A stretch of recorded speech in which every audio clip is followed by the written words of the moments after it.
তো চট্টগ্রামবাসী, আমরা আজকে আপনারা দেখেছেন যে বাংলাদেশের ইতিহাসের সর্বোচ্চ বৃষ্টিপাতের রেকর্ড গত ৫৫ বছরের ইতিহাসে আজকে আবার পুনরাবৃত্তি হয়েছে। গতকাল বিকাল ৩টা থেকে আজকে ৩টা পর্যন্ত ৪১২.৩ মিলিমিটার বৃষ্টিপাত রেকর্ড করা হয়েছে এবং সন্ধ্যা ৬টা পর্যন্ত ৪২৫ মিলিমিটার বৃষ্টিপাত রেকর্ড করা হয়েছে। এর আগে ২০০৭ সালে ৪০৮ মিলিমিটার বৃষ্টিপাত রেকর্ড করা হয়েছিল এবং ১৯৮৩ সালে সর্বোচ্চ ৫১০ মিলিমিটার বৃষ্টিপাত রেকর্ড করা হয়েছে। এবং আমরা আরেকটি ডাটা যেটা পাচ্ছি ৭ তারিখ, ৮ তারিখ, ৯ তারিখ, ৫ তারিখ, ৬ তারিখ, ৭ তারিখ, ৫ জুলাই, ৬ জুলাই, ৭ জুলাই, এই ৩ দিনে টোটাল ৬৪০ মিলিমিটার বৃষ্টিপাত রেকর্ড করা হয়েছে, যেটা অতীতের সবচেয়ে বেশি বৃষ্টিপাতের রেকর্ড। তো আমরা যেটা চট্টগ্রাম শহরে গতকাল পর্যন্ত আমি মনিটরিং করেছি। গতকাল পর্যন্ত আমি মাঠে সব জায়গায় গিয়েছি, শুধু একটি স্পট ছাড়া, কাদালগঞ্জ ছাড়া অন্য জায়গায় পানি ছিল না।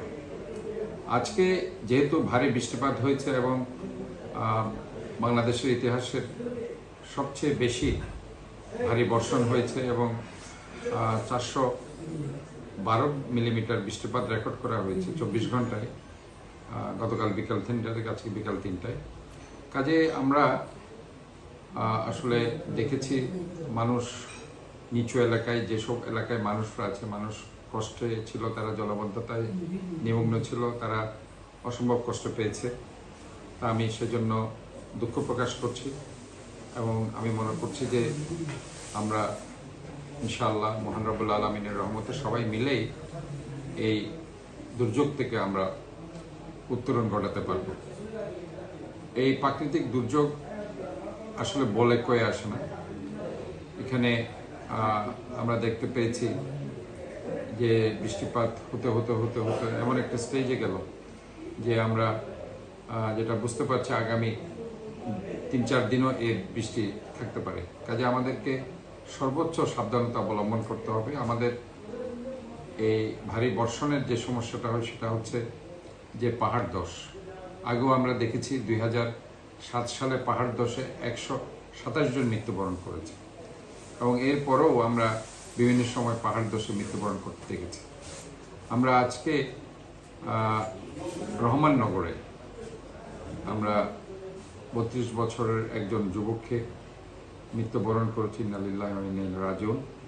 আমি তার পরিবারের কাছে দেখা করতে গিয়েছিলাম এবং মৃত্যুবরণকারী ব্যক্তিকে আমি সেখানে তাকে দেখতে গিয়েছিলাম এবং সেখানে তার যে জায়গায় এই ঘটনাটা হয়েছে সেখানে আমি দেখেছি। আমার সাথে এলাকার সংসদ সদস্য ছিলেন। তো যে ব্যাপারটা আমি লক্ষ্য করেছি সেটি হচ্ছে সেখানে পাশে যে বাড়িটা ছিল সেখানে একজন কাজ করেছে, বাড়ির কাজ করেছে, সেখানে ফাইলিং করেছে। তো সেটি একটি কারণ, বাট এই যে বৃষ্টির কারণে, ভারী বৃষ্টির কারণে যে মাটিগুলো নরম হয়ে যাচ্ছে সেটা একটি কারণ। তো আমি এই জন্য যে আজকে আমাদের সিটি কর্পোরেশনের পাশে মামা ভাগিনা যে মাজারটি আছে তার সাথে লাগানো যে পাহাড়, সে পাহাড়ও আজকে প্রায় কিছু অংশ ভারী বর্ষণে অলমোস্ট একটা রাস্তার কিছু অংশ ভেঙে গেছে। পরবর্তীতে আমরা সেটা প্রিকশন নিয়েছি। সেখানকার যারা লোকজন থাকে তাদেরকেও আমরা মাইকিং করেছি, তাদেরকে আমরা সরিয়ে নেওয়ার ব্যবস্থা করেছি এবং আমরা আমাদের সিটি কর্পোরেশনের স্কুলগুলোকে আমরা শেল্টার হাউস হিসাবে আমরা ঘোষণা করেছি এবং চট্টগ্রাম জেলা প্রশাসনের পক্ষ থেকেও তারা 8টি স্কুলকে শেল্টার হাউস করেছে এবং ইতিমধ্যে প্রায় ১৬৫ জন শরণার্থীকে সেখানে আনার ব্যবস্থা করা হয়েছে। আমরা দুপুরে তাদের জন্য খাবারের ব্যবস্থা করেছি। এখনও আমরা আমাদের প্রচেষ্টা অব্যাহত রেখেছি যাতে সেখানে পাহাড়ের মধ্যে যারা আছে তারা যাতে শেল্টার হাউসে চলে আসে। এটা আমাদের জন্য এখন সবচেয়ে চিন্তার বিষয় যে পাহাড়ে যারা আছে তারা যাতে আমাদের কুইক রেসপন্স টিম আমরা গঠন করেছি ১০১ সদস্য বিশিষ্ট। সেখানে চট্টগ্রাম সিটি রেড কিচেন, জেলা রেড কিচেন সহ অন্যান্য সেবা প্রদানকারী সংস্থাগুলো আমাদের সাথে কাজ করছে।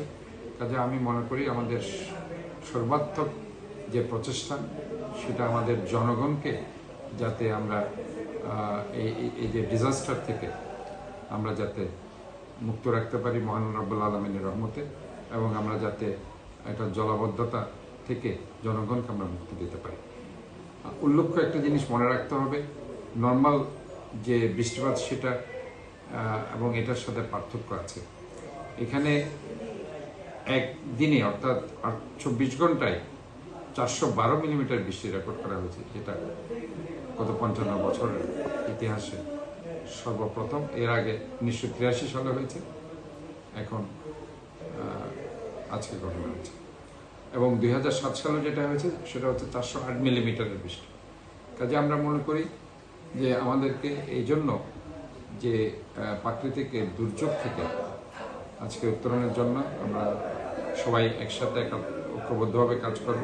কোনো ধরনের কাদা ছোড়াছুড়ি না করে, কারো দোষ কাউকে না চাপিয়ে আমরা আমাদের সমস্ত সেবা প্রদানকারী সংস্থা যদি একসাথে কাজ করি, পাশাপাশি আমরা আজকে বিভিন্নভাবে আমাদের সাধারণ মানুষের পাশে আমাদেরকে দাঁড়াতে হবে।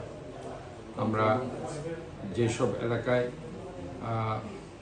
মানুষগুলো হয়তোবা দুর্যোগপূর্ণ এলাকায় রয়েছে, পানিবন্দী এলাকায় আছে, আমরা আমাদের পক্ষ থেকে সার্বিক সহযোগিতা তাদের করছি। আপনারাও যারা এলাকাবাসী আছেন তারা সে সার্বিক সহযোগিতা তাদেরকে করবেন। এবং আরেকটি জিনিস আপনাদেরকে আমি অবগত করতে চাই যে বিভিন্ন জায়গায় আমি ঘুরেছি, আমি দেখেছি যে আমরা সব জায়গায় আমাদের ময়লাগুলো ফেলছি। আমরা আমাদের প্লাস্টিক, পলিথিন, ককশিট ফেলে আমরা আমাদের শহরকে নোংরা করছি। এই শহরকে আমাদের নিজের শহর ভাবতে হবে, যে কথাটা আমি বারবার বলছি। এবং এখানে আজকে মহেশখালের অংশে গিয়ে আমি দেখেছি সেখানে প্রচুর পরিমাণে কন্টেইনার ইয়ার্ড অনেকে করেছে, সেখানে তারা আমাদের ড্রেনগুলো তারা ভরাট করে দিয়েছে।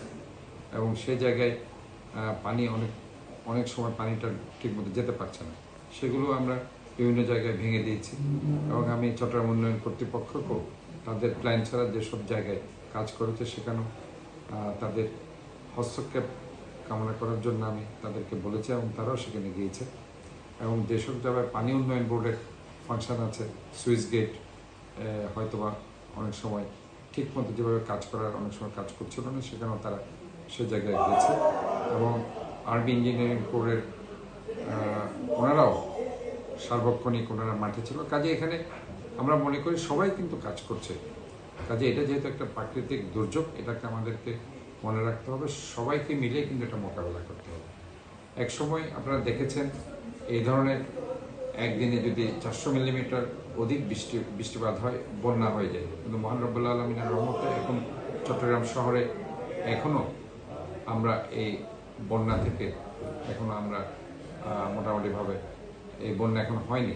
তো এটা আমরা মহান রব্বুল আলামিনের শুকরিয়া আদায় করছি।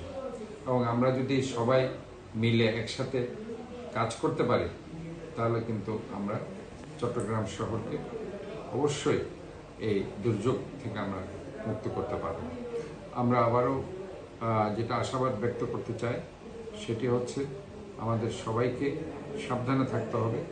আমরা পানির মধ্যে যাতে অযথা ঘোরাঘুরি না করি, কারণ আপনারা অনেকেই এর আগেও কিন্তু অনেক দুর্ঘটনার শিকার হয়েছে, বিদ্যুৎ স্পৃষ্ট হয়ে অনেকে মৃত্যুবরণ করেছে। কাজে অনেক সময় যেহেতু পানির মধ্যে যদি কারেন্ট প্রবাহিত হয়, অনেকে সেটা জানে না। কাজে এই জন্য অযথা পানির মধ্যে আপনারা ঘোরাঘুরি করবেন না, এবং কোনো ভারী বর্ষণ হলে সেখানে আপনারা বাইরে যাবেন না। তো এটাই আমি আপনাদেরকে সতর্ক করছি একজন নগরের আপনাদের সেবক হিসাবে। আপনারা ভালো থাকবেন, সুস্থ থাকবেন। আর আমাদের একটা কমিটি রুম এবং কন্ট্রোল রুম রয়েছে। এই কন্ট্রোল রুমে আমাদের যে নাম্বারগুলো আমরা দিচ্ছি, এই নাম্বারে আপনারা যোগাযোগ করতে পারবেন। যে কোনো সার্বিক সহযোগিতায় আমরা আপনাদের পাশে থাকব। এবং আমাদের কন্ট্রোল রুমে আমাদের কর্মকর্তারা থাকবে, আপনারা তাদের সাথে যোগাযোগ করতে পারবেন। আমরা সব সময় সিটি কর্পোরেশন আপনাদের পাশে থাকব ইনশাল্লাহ। আপনাদের সবাইকে নিয়ে আমরা এই শহরকে একটি সুন্দর বাসযোগ্য শহর আমরা গড়ে তুলব। আপনাদের সবাইকে ধন্যবাদ। আপনারা ভালো থাকবেন, সুস্থ থাকবেন, সুন্দর থাকবেন। আসসালামু আলাইকুম।